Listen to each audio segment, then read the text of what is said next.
संबोधन।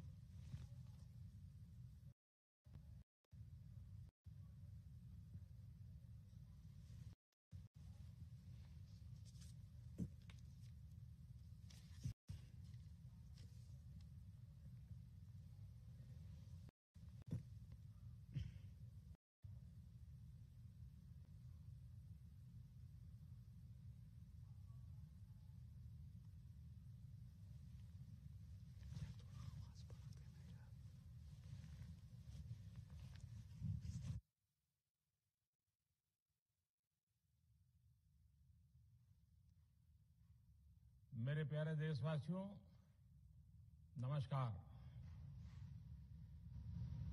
कोरोना के खिलाफ देश आज फिर एक बहुत बड़ी लड़ाई लड़ रहा है। कुछ सप्ताह पहले तक स्थितियां संभली हुई थी और फिर एक कोरोना की दूसरी वेव तूफान बनकर आ गई। जो पीड़ा आपने सही है, जो पीड़ा आप सह रहे हैं, उसका मुझे पूरा एहसास है। जिन लोगों ने बीते दिनों में अपनों को खोया है, मैं सभी देशवासियों की तरफ से उनके प्रति संवेदनाएं व्यक्त करता हूं। परिवार के एक सदस्य के रूप में मैं आपके दुख में शामिल हूं। चुनौती बड़ी है, लेकिन हमें मिलकर अपने संकल्प, अपने हौसले और तैयारी के साथ इसको पार करना है।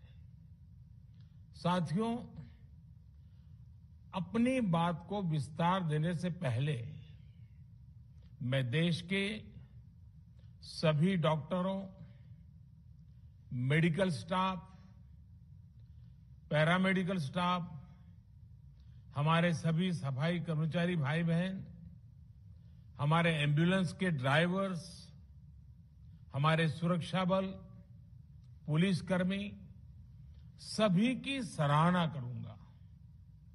आपने कोरोना की पहली वेव में भी अपना जीवन दांव पर लगाकर लोगों को बचाया था। आज आप फिर इस संकट में अपने परिवार, अपने सुख, अपनी चिंता छोड़कर दूसरों का जीवन बचाने में दिन रात जुटे हुए हैं। साथियों, हमारे शास्त्रों में कहा गया है, त्याज्यम न धैर्यम विदुरेऽपि काले, अर्थात कठिन से कठिन समय में भी हमें धैर्य नहीं खोना चाहिए।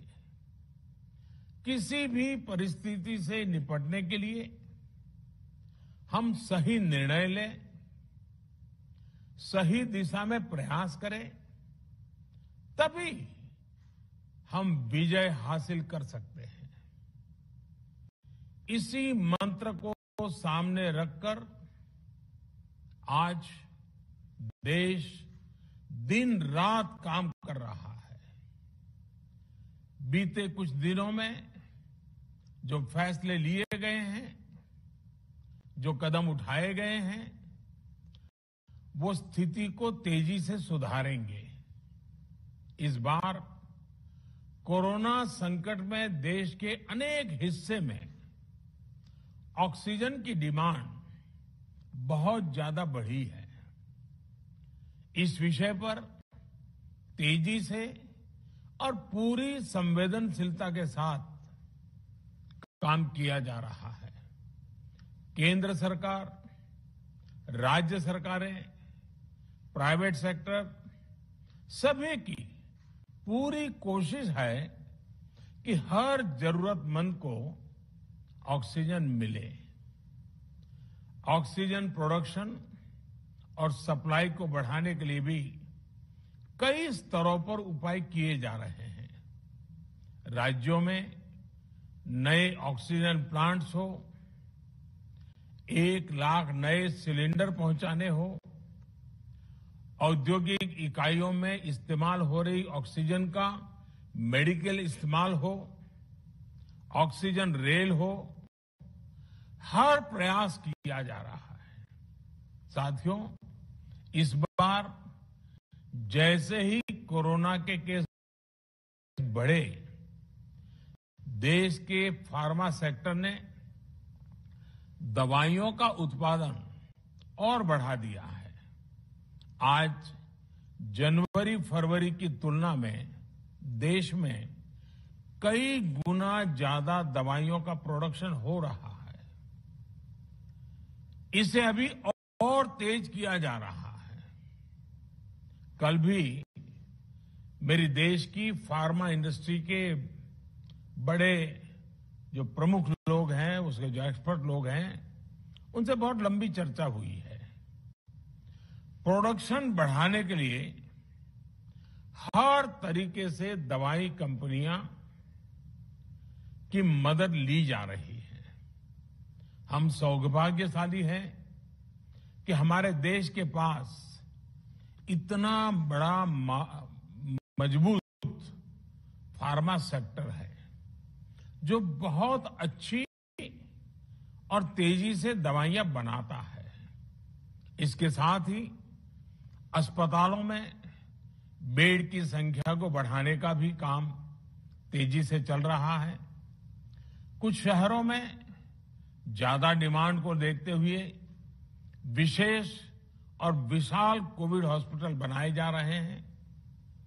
साथियों, पिछले वर्ष जब देश ने कोरोना के कुछ ही मरीज सामने आए थे, उसी समय भारत में कोरोना वायरस के खिलाफ प्रभावी वैक्सीन के लिए काम शुरू कर दिया था।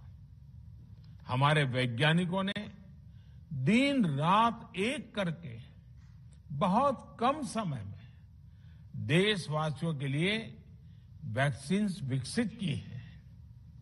आज दुनिया की सबसे सस्ती वैक्सीन भारत में है। भारत की कोल्ड चेन व्यवस्था के अनुकूल वैक्सीन हमारे पास है। इस प्रयास में हमारे प्राइवेट सेक्टर ने इनोवेशन और एंटरप्राइज की भावना का बेहतरीन प्रदर्शन किया है। वैक्सीन्स की अप्रूवल्स और रेगुलेटरी प्रोसेसेस को फास्ट ट्रैक पर रखने के साथ ही सभी साइंटिफिक और रेगुलेटरी मदद को बढ़ाया गया है। यह एक टीम एफर्ट है जिसके कारण हमारा Bharat 2 made in India vaccine के साथ दुनिया का सबसे बड़ा टीकाकरण अभियान शुरू कर पाया। टीकाकरण के पहले चरण से ही गति के साथ ही इस बात पर जोर दिया गया कि ज्यादा से ज्यादा क्षेत्रों तक, जरूरतमंद लोगों तक वैक्सीन पहुंचे। दुनिया में सबसे तेजी से भारत में पहले 10 करोड़, फिर 11 करोड़ और अब 12 करोड़ वैक्सीन डोज दिए गए हैं। आज कोरोना से इस लड़ाई में हमें हौसला मिलता है कि हमारे health care workers, frontline corona warriors और सीनियर सिटीजन्स के एक बड़े हिस्से को वैक्सीन का लाभ मिल चुका है। साथियों, कल ही वैक्सीन को लेकर हुए एक और अहम फैसला भी हमने किया है। 1 मई के बाद से 18 वर्ष के ऊपर के किसी भी व्यक्ति को वैक्सीनेट किया जा सकेगा। अब भारत में जो वैक्सीन बनेगी उसका आधा हिस्सा सीधे राज्यों और अस्पतालों को भी मिलेगा। इस बीच गरीबों, बुजुर्गों, निम्न मध्यम वर्ग के लोग 45 वर्ष की आयु के ऊपर के व्यक्तियों के लिए केंद्र सरकार का जो वैक्सीन कार्यक्रम चल रहा है वो भी उतनी ही तेजी से जारी रहेगा।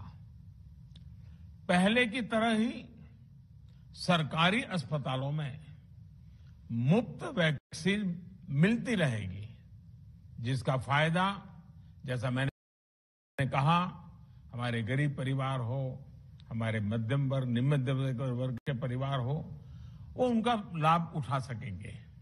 साथियों, हम सभी का प्रयास जीवन बचाने के लिए है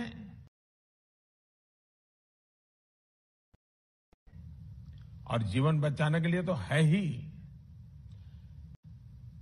प्रयास से भी ये है कि आर्थिक गतिविधियां और आजीविका